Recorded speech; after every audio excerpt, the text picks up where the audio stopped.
편안하게, 즐겁게, 쉽게. 안녕하세요.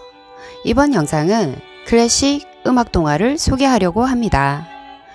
작곡가 바하의 이름을 따서 바하라는 이름을 가진 등장인물은 엄마 손에 억지로 끌려 음악회에 갑니다.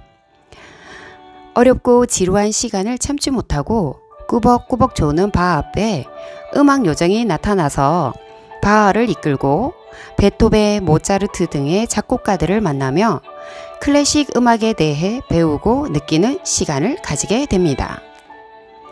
채척장을 펼치면 이렇게 CD가 들어 있습니다. CD에 있는 음악을 들으면서 이 음악의 작곡가들의 생애와 특징을 재미있는 동화 형식으로 만날 수 있습니다.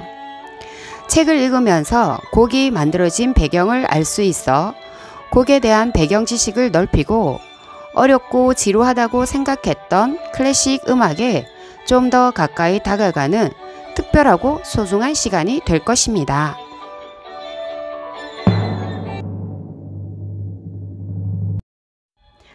이 CD에는 바흐, 모차르트, 베토벤, 하이든, 슈베르트, 멘델스존, 쇼팽, 리스트 등의 작곡가들의 지은 9곡의 곡들이 실려 있습니다. 이 음악을 들으면서 먼저 책 24에서 26쪽 바하의 음악실에 있는 클래식 음악에서 사용하는 말들을 살펴보면 음악을 들을 때 도움이 될 것 같습니다.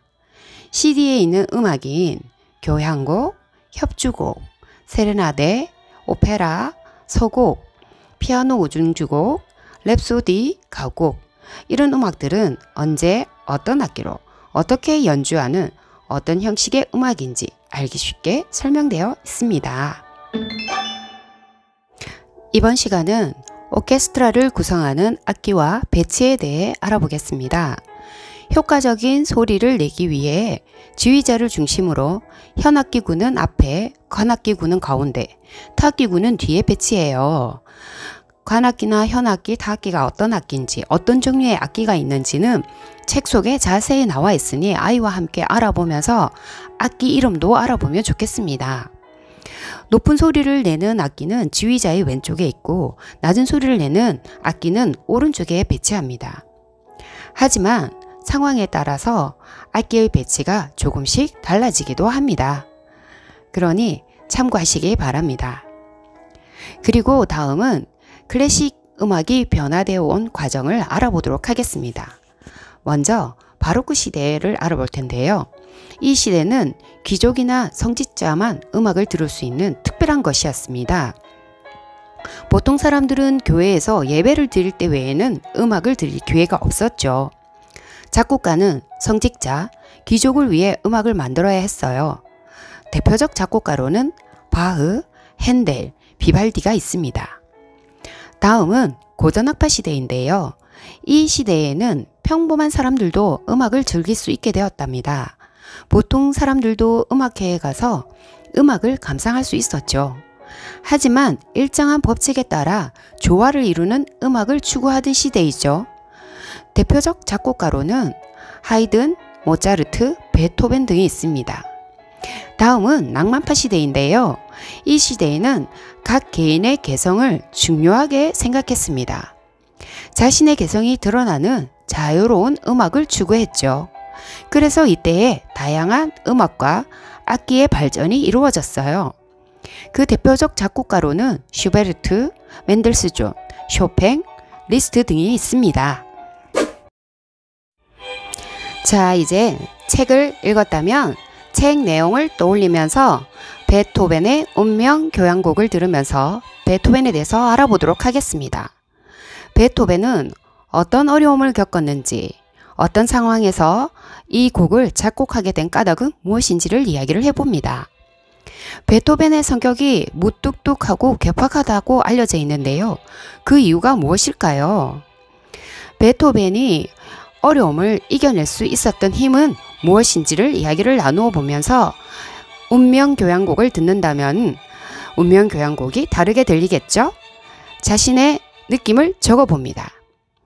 그리고 다음은 모차르트에 대해서 알아볼 텐데요. 아이네 클라인의 나우트 뮤지크를 들으면서 모차르트는 어떤 상황 속에서 이 음악을 만들게 되는지 알아봅니다. 모차르트는 음악에 대해 어떤 생각을 했을까요? 그리고 어린 시절을 어떻게 보냈을까요? 모차르트가 만든 오페라 피가로의 결혼을 공연하려고 할 때 귀족들과 황제가 공연을 반대한 이유는 뭘까요? 이런 내용을 알아보면서 아이네 클라인의 나우트 뮤지크를 듣는다면 다르게 들리겠죠? 모차르트는 어떤 음악을 만들고 싶어 했는지 이야기를 나누면서 자신의 느낌을 적어봅니다.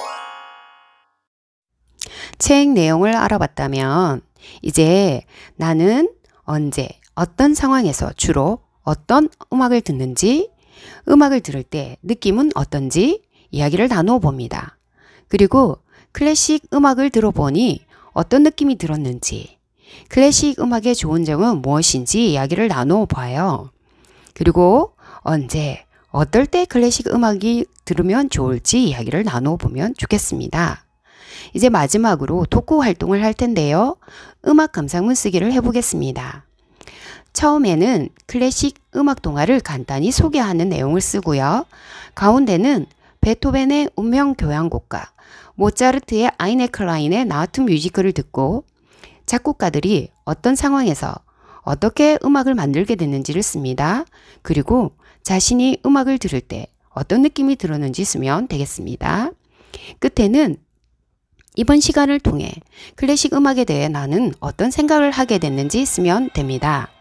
왼쪽에 4학년 친구가 쓴 음악 감상문이 있으니까 참고해서 보세요. 그리고 제가 4학년 친구가 쓴 음악 감상문을 읽어보도록 하겠습니다. 제목, 클래식 음악을 지으며 베토벤과 모차르트가 한 생각. 클래식 음악 동화라는 책은 클래식 음악을 싫어하던 바하가 클래식 요정과 함께 작곡가들을 만나고 알아가며 클래식 음악에 대해 배워가는 내용이다. 이 책에서 내가 소개하고자 하는 작곡가는 베토벤과 모차르트이다. 베토벤은 운명이라는 곡을 작곡했다. 이 곡은 베토벤이 귀가 들리지 않을 때 지었다.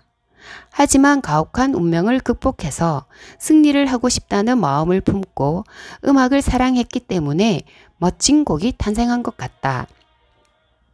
나는 운명이라는 곡을 들을 때 웅장한, 멋진, 무서운 느낌이 들었다. 모차르트는 아이네 클라인의 나우트 뮤지크라는 곡을 작곡했다. 하지만 모차르트 역시 이 곡을 작곡할 때 가난하고 몸이 쇠약했다. 그래도 어려운 생활 속에서 멋진 곡을 만들 수 있었던 건 음악은 아름다워야 한다고 생각하는 모차르트의 마음 덕분이었을 것이다. 나는 이 곡을 들으면 곡의 분위기처럼 나도 기분이 좋아진다. 아마 모차르트도 이 곡을 지으며 기분이 좋아지고 신났을 것 같다는 생각이 든다. 나는 클래식 음악을 들으며 마음이 편안해지는 것 같다.